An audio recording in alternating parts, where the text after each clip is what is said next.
Welcome to the conversation. I'm with the distinguished, the honored, the internationally renowned Simon Jacobson. Rabbi Jacobson taught A Meaningful Life, a bestseller from the New York Times, and he's the Dean of a Meaningful Life Center. Welcome, Rabbi Jacobson. Thank you, Shannon, for having me. It's a pleasure to be here. Yeah, pleasure to have you, my old friend. We go back, I don't know, with Shlomo Carlebach, we go back 40 years. You look like you're 40 years old. That can't be. I ain't going to get it by good side doing that. 40 years. I was there, but you were the one who... Look at me. I'm all white. You're all black. That's because you work for a living. But you were with all the greats. You were with Bob Dylan with Shlomo, and you were with Leonard Cohen with Shlomo. We're going to hear all about that. Anyway, we want to have a meaningful life. Absolutely. And the subtitle says, The Wisdom of the Rebbe Menachem Mendel Schneerson. Tell our audience who he was. Okay, so firstly, let me just say thank you again for having me. It's a real pleasure to be here. And I had the privilege of working for many years for what is known as the Rebbe, or the Lubavitcher Rebbe. His full name, as you said, was Rabbi Menachem Mendel Schneerson, who passed away in 1994. My work consisted of actually memorizing and remembering and recreating his words that he would speak for hours on end. And he would speak on the Sabbath and holidays when no recordings were done and no notes were taken. Why wouldn't he speak when you could take notes and recordings? He spoke in the weekdays too, but the Sabbath and the holidays are special days. So you couldn't hire a few goyim to come in? And we were those hired, and we were able to retain literally these hours and hours of these talks, and then afterwards, after the Sabbath and the holidays, we reconstructed it and produced it with annotations, published it. I did this for 15 years. 15 years? Yes. This book is the result of 15 years? More than 15 years. This God. book is a... You're disciplined. Yeah. This book is a distillation of these ideas, which are really revolutionary ideas, universal wisdom of the ages. Because Rabbi Schneerson, of course, came as in a long chain of leaders all the way back to Moses, who brought civil justice to this world, who brought morality, virtue. It was the biblical teaching starting from Abraham that Moses formalized at what we know as the famous event at Sinai. 90 generations later is Rabbi Schneerson, and I am the privilege to be his student. And this book distills these ideas and wisdom, and I really structured it around the most important. I asked people of all backgrounds, what are the 30 most important topics in your life? Men, women, Jews, non-Jews, believers, non-believers, all races. Everyone says the same 30 things. And these are the chapters in the book. There's the personal section, things like birth, childhood, education, love, marriage, anxiety, money, etc. And then there's a section on society, social issues like responsibility, technology, women and men. And finally, there's a third section, a theological section on God, miracles, faith, unity, good and evil. And the book, thank God, has done very well. It was initially published in 1995. A special edition was released after 9/11. And now they actually just released a new edition, which is what we're looking at here, Toward a Meaningful Life. It sold several 100,000 books, 13 languages, and that's the story. And it's about how to live and lead a meaningful life. And I had the privilege of reading your book and reviewing it with you on the Joey Reynolds show. Right. How many years ago? The previous reincarnation, right. So now I do it again with the new edition. And I noticed that chapter 20 is on leadership, which I just talked about, and I don't see one on truth. Where do you find the one that says that the person dies, everybody is supposed to mourn, regardless how evil or how much you hated them or so on? Where is the number on truth, and what would we find that? There's a chapter on death and grieving. And I don't necessarily agree. There are people that die, Hitler, Stalin, who not necessarily we have to grieve over. They destroyed so much. Exactly. I wouldn't put everyone you don't like in the same category, because then it also minimizes the true tyrants that literally murdered millions and millions of people. But truth is really in every chapter. I mean, how could you write about meaningful life without touching on truth? So I didn't even make a chapter called Truth. There's basically, truth is integrity. And integrity is essentially about living a life not driven by self-interest and material gain, but for higher purpose, transcendence. That's in a nutshell what a meaningful life is. You know, many of us get caught up in the whole rat race of ambition, of success, money, power, influence, which we all know is quite temporary. And we forget, in the words of the Talmud, it's powerful words, it says, most people forget permanent life and only remember temporary life. They're ready to sacrifice eternity for instant gratification. And I think all of us, when we step back, look at our lives, we'd like to say, I left some legacy, I leave some legacy, that years from now, people will remember me as someone that represented some type of truth, some type of cause that made the world a better place. And though everybody would love to see that in their obituary, but the fact of the matter is instant gratification, the moment of pleasure that seduces us, distracts us, and hence we have lives that are quite empty, even though we have all the prosperity and success in this lifetime, in this generation. I mean, you really have access to everything all the time. But reminds me that I was driving with a friend of mine that I hadn't seen in several years. We were going to a wedding. We're both in the back seat, and he's busy texting, and I'm trying to get his attention. So I said to him, I keep like elbowing him, and he makes like this. So I decided, you know what I did? I texted him. I'm sitting right near him. So he looks at his text. I see he's like disoriented. He says to me, "Are you texting me?" So I said, "Yeah." He says, "You're sitting right near me." I say, "But I can't get your attention." She says, "Okay, you'll wait online, you know." So this is the world we live in, which is to have an eye-to-eye conversation like we're having is a very rare commodity. It's impersonal. And it makes things very easy if it's impersonal. You form no attachments, you form no emotions, you can dismiss somebody very easily, you can reach out to the wrong people, get easily influenced in the wrong direction. The whole sexual trafficking and raping and harassment and kidnapping has been augmented by all of this. There's no such thing as copyright anymore. Things can be purloined all over. I always maintained the computer was our destruction. That the computerization of everything, where it's like affirmative action gone mad. Originally necessary, as there was affirmative action because Bush Jr. got in, or Bush Sr. got in, or Clinton got in, and so on and so on. That exists, so you have an affirmative action to counterbalance. But you don't have an affirmative action and say that a show on Broadway which starred Josh Groban, who's Jewish, all of a sudden has a black replacement for a week or two, and he has a short run and he leaves, and you want to replace it with Mandy Patinkin, but it's now a black seat. You can't replace it with Mandy Patinkin, unfortunately, regrettably, a great talent that he is. He kowtowed and he left when not the public, but the former black actor said, that's a black seat.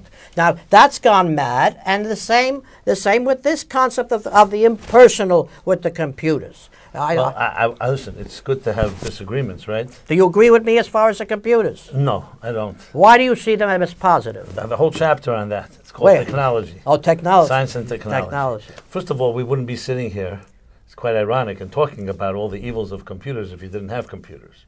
No, right? But this is a different type of computer. I'm talking about the laptop. I'm talking about the cell phone. You're talking about how it's used.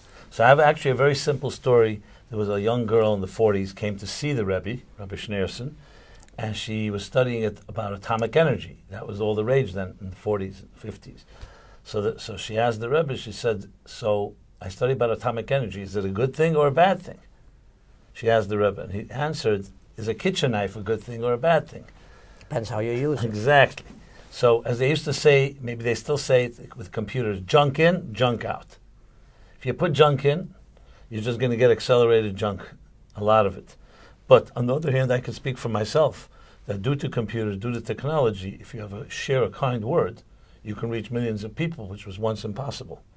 And I literally have really beautiful stories to tell you. So for all the vices and the evils, there's also positives. And at the end of the day, it's free will, how we use it, how we use fire, how we use water, how we use electricity. And it all can be used for the greatest things, and it could be, unfortunately, used for destructive means. But fire and water and the rest are limited in duration and place, and there's only so many people can have access. The technology, everyone can have access. You're essentially putting in the hands of murderers and thieves, you're giving them the tools to wreck all of society. But you're also giving tools to the righteous to change, to They're outnumbered. repair all society. They're very much outnumbered, as we can see as the results, the cheating in schools, the descending grades and levels of education, the abolition of whole departments like history, Hebrew, and so forth, the results on the international trade market. As you said, the instant gratification. What is more instantly gratifying than a computer? But Shannon, look, I have children, I have grandchildren.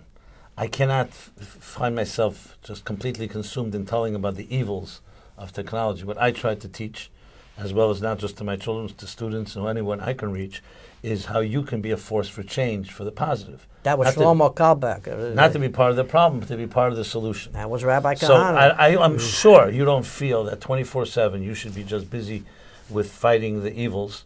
Because at the end of the day, now is the holiday of Hanukkah. We're supposed to celebrate it. A little light dispels a lot of darkness. We're supposed to be joyful, but we're forbidden to even write obituaries or grieve or say mourning or anything like that, because it's supposed to be a great celebration. I'll tell you something more, Shannon. The beauty is, the reason the Jewish people are here for 4,000 years, that no one has made it, because we knew the secret. And the secret is, we're not naive. We understand the evils of the world, not talking about turning the other cheek and ignoring it. It's understanding that despite all those vices, despite that people can stoop to the lowest levels, we're still forces that can come in and look at it all in the eye and bring in some light. But tell us about... We went through the Holocaust. We lost 6 million people. My father. Who cannot be, after that... 1.5 million children. Right. How can you even think today of the loss of one person and put on trial 13 people in a synagogue? But they burned the whole European Jewish community. Exactly. And 6 million more in their churches and synagogues and so on. And yet, though we suffered, and I don't minimize the suffering, yet, last night in Berlin, at Brandenburg Gate, where Hitler, may his name be erased, used to stand with his hundreds of thousands of legions. You know what happened last night? They lit a menorah. A big menorah, the president of Germany. And the swastika is forbidden in Germany, and the menorah is lighted. And the denial of the Holocaust is forbidden in Germany. Yeah. So we have plenty of challenges. But when I see that, I say to myself, you know what? Who prevailed? It's true, it was a heavy cost, and I'm not in any way minimizing the 6 million. But the fact of the matter is, I feel such a deep pride. I saw some videos of it. Beautiful. Beautiful to see this menorah with the Brandenburg in the background, and then it's juxtaposed over a picture 70 years ago. A miracle beyond understanding. So I want to say this to your audience and to you. I'm not denying that there's plenty of problems, but what we need to do is to understand these problems. We could either just fight the war against darkness, or we teach our children, like many Holocaust survivors will say, you know what our vengeance is? They pull out a photo album as they show their children, their grandchildren, and great-grandchildren. We're not interested in bombing, suicide bombing German cafes. Our vengeance is demonstrating you cannot vanquish us. There's nothing that will destroy us. You took a third of our nation, decimated them, and here we are celebrating in New York. The best of the nation. In Berlin, in Jerusalem, all over the world. And that's the end of the day. That's, to me, the greatest vengeance. I would agree with you. I have no disagreement with that. I know that. But at the same time, in England, the study of the Holocaust has been taken out of the curriculum. And England supposedly won. But Hitler never expected to go to war with England because he figured they were his brethren. And because their history is linked, they're Germanic, and so on. So now England is descending. When I meet young Jews, teenagers, young men and women, many of them tell me something interesting. They say, we don't know what our Jewish identity is about. Some people tell us we should just be anti-Semitic. In other words, we represent fighting racism and discrimination. But we don't want to just fight evil. What do we stand for? So I'm suggesting, it's very important. I know, I see your passion, and I see that you are definitely on what do they call it, on the hunt or on the warpath. And I understand the importance that some of us have to do that, but I think at the same time, we need to tell people we stand for something.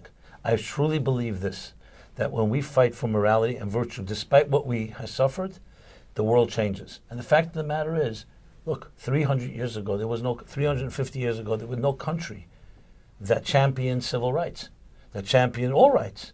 The United States is the first institutionalized government that, you know what it did? It personifies and embodies, with all its faults, I'm talking about the institution, that all people are created equal, that they have inalienable rights. Where did they get these ideas from? Us. Exactly. From Jefferson, Adams, right, Hamilton, right, exactly. Washington. It's a great book. You ever see the book?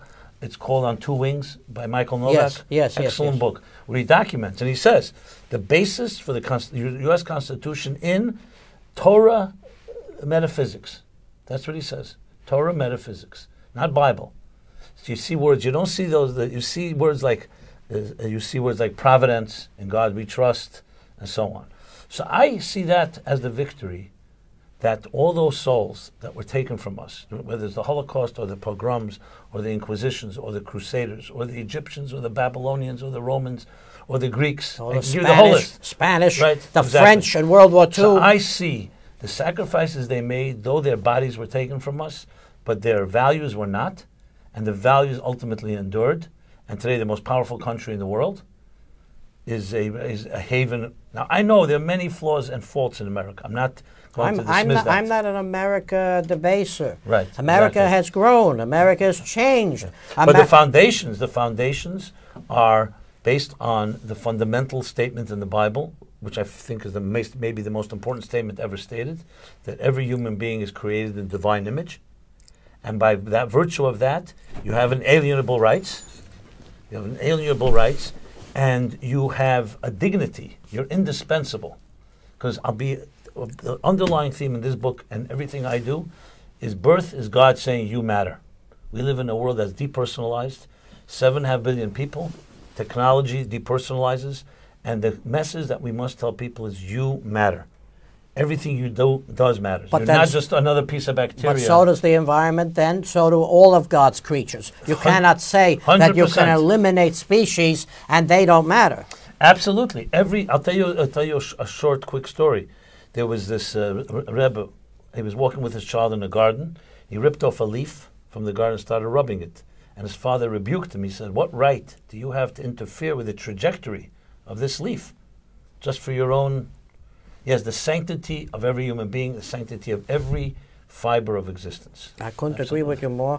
Thank you very much, Rabbi, for coming, my own dear friend, and all the wonderful work you have done. I know that you have brought so many Jews to Judaism and so much love to everybody around the world and education. As you said, you're not somebody who just writes the book, you live the book. And you made a meaningful life for yourself and for many people, not at Carlbach, but everywhere. And it's a great privilege to have you here. And I know that I have not heard a bad word about you. I was looking all over the place. I couldn't find a bad word about you. You are respected, and I hope that you will join us for comedy with the clergy at Stand Up New York on the 24th of December for the Carlbach Synagogue, Clergy to Laugh with Rabbi Citron, and professional comics as well, because I know that humor was very much in Rab Schneersen's mind and yours.